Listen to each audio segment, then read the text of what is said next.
L'équipe de recherche Dracula travaille sur le développement de méthodes et d'outils pour des processus multi-échelles en biologie.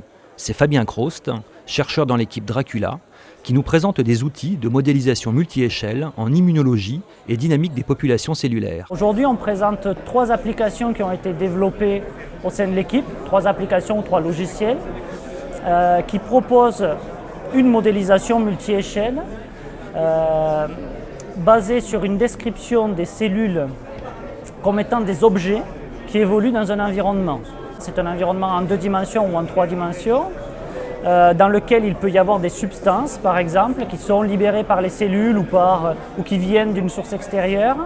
Et les cellules qui sont des objets évoluent dans cet environnement. Elles peuvent se déplacer, elles peuvent sentir ce qui se passe dans leur environnement et elles peuvent interagir entre elles par contact. Et à l'intérieur de chaque cellule, il y a un réseau de régulation intracellulaire basé sur un formalisme particulier, des équations différentielles ordinaires ou un réseau booléen, qui crée une dynamique propre à chaque cellule.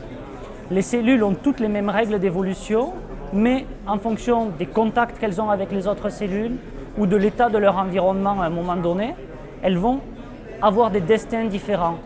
Elles ne vont pas se diviser dans les mêmes temps, par exemple. Certaines vont se diviser, d'autres vont mourir. Et comme ça, on peut voir émerger un comportement collectif à partir de comportements individuels très hétérogènes.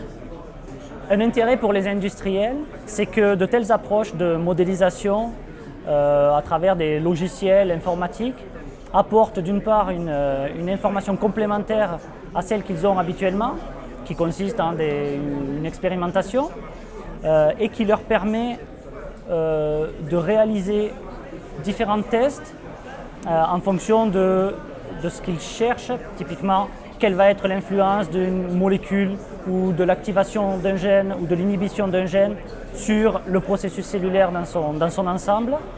Et d'autre part, ça leur permet de réaliser potentiellement des économies parce que l'utilisation d'une plateforme de modélisation a un coût bien moindre que celui d'une plateforme expérimentale par exemple et peut être réutilisable de nombreuses fois dans le cadre de travail propre à chaque industriel.